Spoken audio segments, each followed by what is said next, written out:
Welcome, ladies and gentlemen, to the RDFNL Footy Show for another week. Great to be joining you with just 2 weeks left in the home and away season. The weather's getting a bit warmer, the days are getting a bit longer, and there's definitely that smell of finals football in the air. Sean Kelly's my name.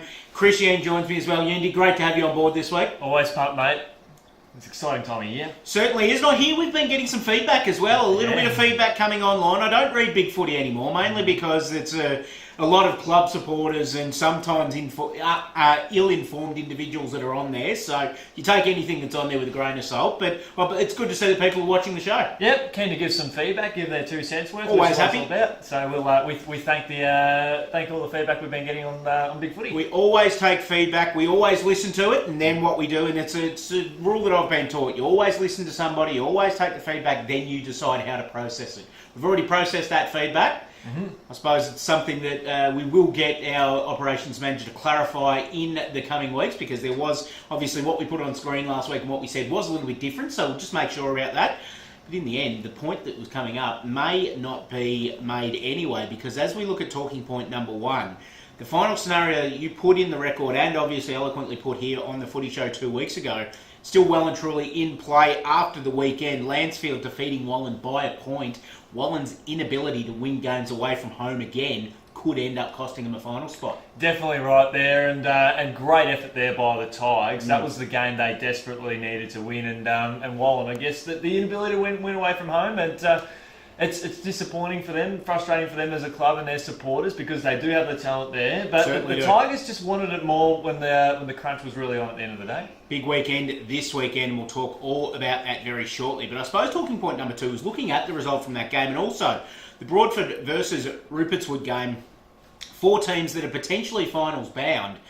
Geez, there's some close games on the weekend. It just showed that what's happening this year, that's Broadford have obviously won 10 games in a row, but Rupertswood almost had them. Yeah. Lansfield and Wallen, only a point in it. It's going to be a pretty good final series coming up, I think. Absolutely, and even the race is still wide open with the Sunbury Kangaroos. They battled hard and played a good brand of footy as well against Macedon in difficult conditions, and they showed enormous potential that they could win the next 2 games of footy. I know, even though Diggers Rest is waiting for them in the last round, Sunbury Kangaroos showed momentum that they could go forward. And last round, when teams are chasing final spots and some are just kind of resting for obviously an undefeated record on the line, but that doesn't.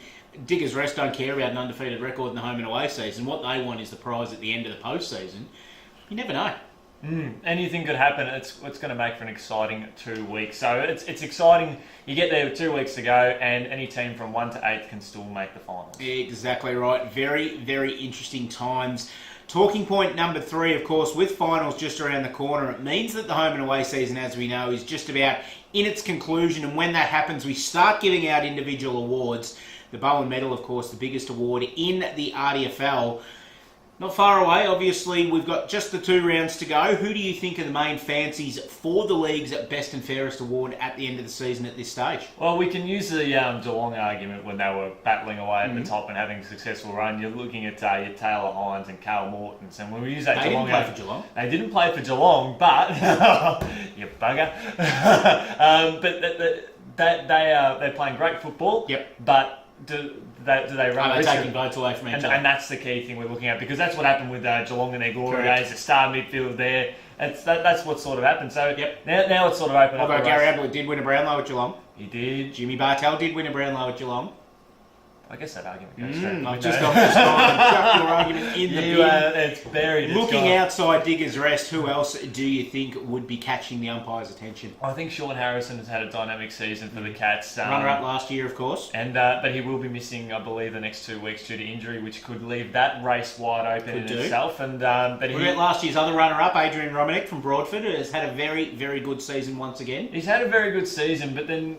the fact that he's played forward, kicked a lot of goals, which has been great for him, and he's played good roles in the midfield. The umpires know him already. Yeah, they are aware of him, so that will make things great, especially given that they've had a big winning streak, Broadford, and he has featured prominently in all of them. They are indeed. You've noticed I've been quite silent on this front, because to tip a Bowen medalist and a league best and fairest requires one to think like an umpire, and that's not my strong suit at the best of times, so I'll leave that with my great friend here, who is an umpire, of course, and does know what umpires well, you don't look for, so to speak, but what catches the umpire's attention when you're giving votes for an award in that game. That's why Yeendy went through the tail of the tape there, and I've kind of said nothing. Is there anybody else, I suppose, that has those attributes that you're looking at? Not necessarily maybe from a Wallen or a Lansfield, or because you do find sometimes that the medalist does come from a club that's down the ladder a bit. We saw that a couple of years ago with the Sunbury Kangaroos, with Murphy winning it from the Sunbury Kangaroos in a year where they weren't so dominant because he was kind of the dominant player in the team. Yeah, I think you're right there. And you look at a team maybe like your Lansford, as you mentioned, and a player I can pick out there is Adam Sayers. Now, he's a hard in and under player, and I guess from an umpire's point of view, I reckon it's very hard for field umpires to actually go out and give these votes because you're focused on getting the decisions right and trying your best there. So that's where you do rely on the goal umpires who do have that more peripheral. But in the RDFL, the goal umpires have got their own award, so they can stay the hell out of the Bowen race as far as I'm concerned. Absolutely. They've got the Buffalo Award. Yeah, and look, the interesting thing as well in that respect is that sometimes the two go head to head too, which makes it quite interesting. So, but I guess from you're looking for the player that's winning a lot more ball, how they're using it, and when you got stoppages, who's at the bottom of the pack, who's the one that's sort of working there to get the hard ball, and that's probably why it's got the stereotype. Is it a midfielder's medal? Because that's what you're about to say. Yeah, I reckon so. Yeah, and maybe Tim Walsh down the back line there for Riddell. So I was going to say, someone like a Tim Walsh or a Reece Smith for Broadfoot or someone like that, do they get a look in at all? And maybe Brian Ruffle, but then we haven't had a forward that's kicking a big bag of goals like your 10s and 12s every week to go, well, look, they're going to get at least one or two Brownlow or Bowen medal votes every week to sort of keep the tally going up. So it makes it quite interesting. It'd be different if we had someone who kicked 110 goals, 120 goals, but not this year, and that's why it's probably more like a midfielder or maybe a defender. Yes, very, very interesting one. I'm sure our friends on Big Footy will chime in with their tips as well, so keep it on Big Footy for me for that one. Will do, mate. Very, very good. Moving into this weekend, round 16, the penultimate round. That means second last for those out there that haven't yet graduated grade 5. I only just figured that out recently. Yeah, I know. That's good. I just graduated grade 5, as I said. Second last round of the home and away season in the RDFL, and pretty good round of football as well. I reckon this might almost be the determinant round of your final 6 debate, because Lansfield at home once again this week against Wood End Heskett will start favourites in that one, and we'll know that a win will almost, if not put them in the top 6 this week, will put them on the precipice of the top 6. Yeah, definitely right there, mate. And looking at the telling factor, we spoke about Wallen's inability to win games away from home. The Lansfield have actually been quite strong at home throughout the year. The games they've lost there, they've been in the contest for the most part. So that factor alone, they'll go in there. And I know Ash Manning will get the troops up, fired up, ready to go, and realise there's a lot of determination, desperation, that if they get that 4 points, then all of a sudden they could very well be right in the top 6 when all is said and done after this weekend. Rockbank taking on Melton Centrals at the Ian Cowie Reserve this weekend. Fitzy Hopkins will be looking at this as a chance to get a win and get a bit of, obviously, optimism around the club leading into the off-season. But having said that, the Rockbank boys will probably have this one earmarked and say, well, if we crack in and control the game as much as we can, we're a chance here. They absolutely. I think the frustrating part for them going back to last week, their second half against Riddell was... They kind of took 2 steps forward and then 1 step and then 3 steps back last week, didn't they? Yeah, because their previous 2 weeks were quite competitive, as we've highlighted on the show, and but then Riddell came out of the blocks and took them apart in the second half last week. So how they bounce back from them, that is completely up to them. The Centrals are on a 14-game losing streak. Their win came here at Arnold's Creek under light. So. Look, this could be the game where Rockbank, I'm hoping for their sake that they can kick maybe 10 goals for the first time this season. I think that'd be wonderful for them as a club, and look, for them to get the win would be even great, but looking at those positives there, it's a big opportunity for them. Yeah, you're tipping Rockbank? I'm going to go with the Centrals, even though they have... Safer option. Yeah. And they had a disappointing fall away against Romsey last week, probably a result when we were doing our broadcast last week. We were looking at the scores going, given the Centrals and Romsey where they're placed on the ladder, it was over a 100-point margin, just didn't expect that at all. So, would you believe that game is the only game this week that doesn't have an impact on the race to the finals? Big game for Rupert's Wood taking on Macedon this week at Shark Park, or at least it was at time of filming anyway. It's going to be hard to move it, as we said a couple of weeks ago, to Clark Oval this time because the Sunbury Lions playing at home this week. So Shark Park it is. Rupert's Wood obviously very impressive last week against Broadford, almost getting to the line. And these two teams played a ripper on Anzac Day, as we'll both remember as well, where Rupert's Wood basically led for 3/4 of the game and Macedon flew home at them in the last quarter. Seems like a long time ago, that game. I remember it was sunshine, and it was a fantastic day, and we're sort of getting the cloudy and wet conditions. Jeff Andrews called me a name that I don't care to mention on TV. Oh, he said you're a lovely fellow. So something like that. That's why we can't really mention that too much. But I wouldn't be surprised if the Sharks get up here. I think a lot of desperation, determination to bounce back from last week.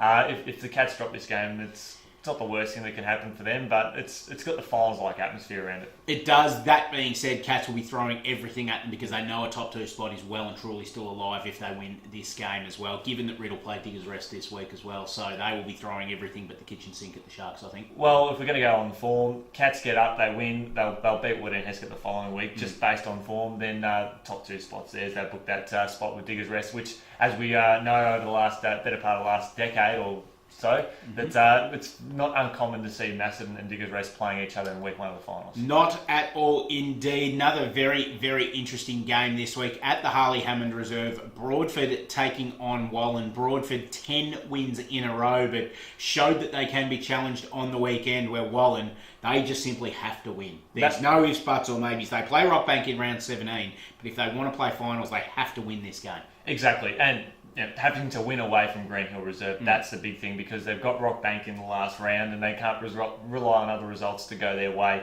to make it a certainty heading into that game, which they know they've got those 4 points presumably in the bag at this stage. But Broadford, again, it's become an old cliche. We haven't got any reason to not tip them, and they're showing the brilliant form that they have for the best part of 12 weeks. Yeah, they have indeed. Looking very good at the moment are Broadford, and they will also be thinking that they're in the race for one of those top 3 positions as well. The Sunbury Kangaroos taking on Romsey this week. The Kangaroos still in the finals hunt, although they do need a lot of things to go their way, including a big win this week. Romsey won't make it easy for them, though.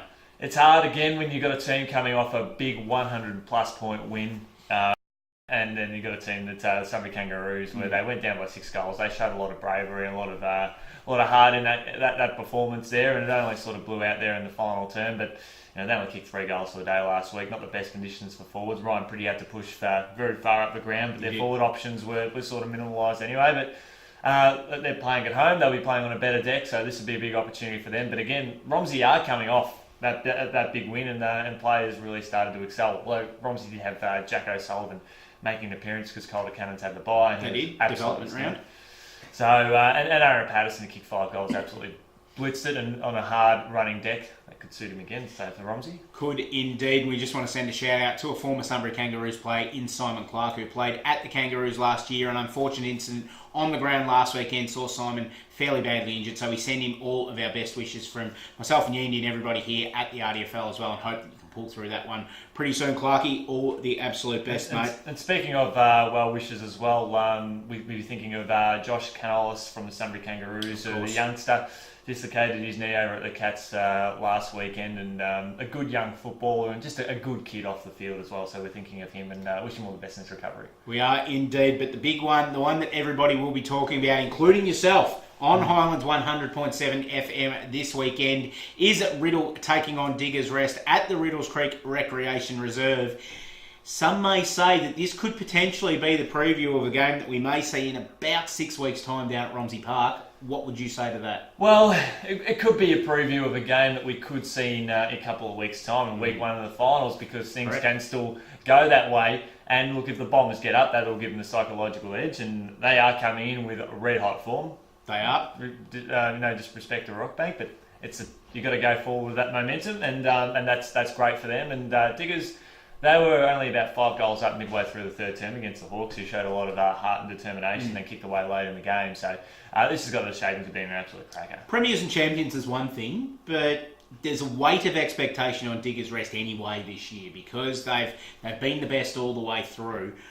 If they don't go through the season undefeated, I don't think that they're going to worry too much about it. I think, if anything, it might be a bit of a relief for them, because, as we've said plenty of times on this show, and as everyone in the football world knows in the RDFL, no one gives a stuff what Diggers Rest does for the next 2 weeks. No. It's what they do in the 4 weeks after that is going to define them. Absolutely. They could go through the season undefeated, but they lose 2 finals, and all of a sudden it's all over again, or they get to a grand final and the same thing happens again, and that's where we judge Diggers Rest. So I don't think they'll be too sad if they do lose this game.